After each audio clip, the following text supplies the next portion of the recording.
For more on it, Juliette Touma joins me now live from Amman. She's the Communications Director for the United Nations Relief and Work Agency.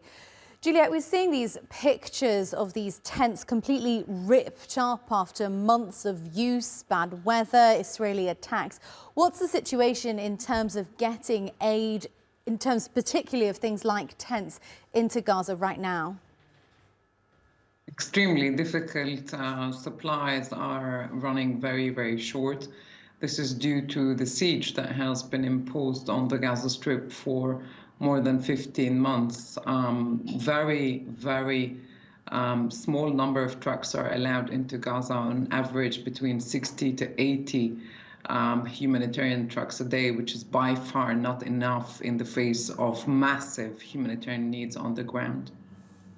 And how has your ability to operate at UNRWA been affected by Israeli policy, the Israeli decision to ban UNRWA?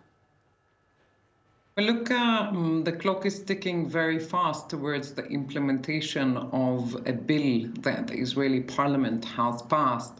And this is due to come into effect on the 30th of January. Now, if this bill is implemented, then our ability to deliver humanitarian assistance in places like Gaza, but also the occupied West Bank, is going to be very, very limited, if not at all hampered or restricted.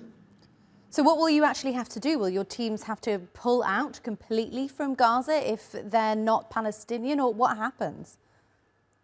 Our teams are committed to stay and deliver across the Gaza Strip and in the occupied West Bank. You see, in the occupied West Bank, as one example, we have schools that provide education for 50,000 boys and girls that go to United Nations schools. So we are committed to staying and delivering, and we do hope that there will be a cancellation of that bill that was passed a few months ago. And at this point, 15 months into the conflict in Gaza, sometimes it feels like we have done all the reporting on how bad the situation is. We've seen the most terrible of things that we could possibly see, and yet it continues to get worse. What are your biggest fears for the people of Gaza going forward into 2025? Well, we do demand a ceasefire immediately. That ceasefire is going to bring respite to people inside Gaza, but also in Israel.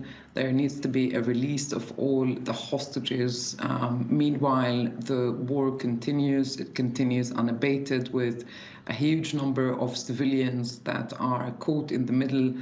Civilians, including children, women, older people, get killed on a daily basis. Medical facilities are being surrounded and besieged. Medical staff and humanitarian staff are being detained. So we're calling for a ceasefire, the release of hostages, and the release of all humanitarian medical staff who are detained.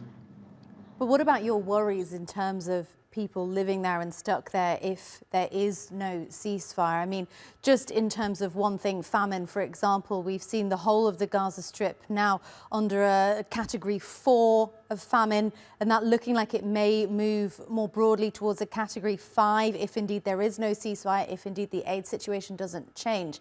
How worried are you? Just quantify it. Explain for me what your fears are. I think we're past the threshold of being worried a very, very long time ago. What is happening in Gaza is unprecedented. It's one of the most brutal wars in recent history. The humanitarian indicators on the ground, whether it's hunger, whether it's lack of safe water, whether it's lack of shelter, are absolutely huge. There needs to be a ceasefire and an increase in the flow and the delivery of humanitarian supplies to people who need it most in Gaza. All right, Juliette Touma, Communications Director at UNRWA, thank you so much for joining us on the NewsHour.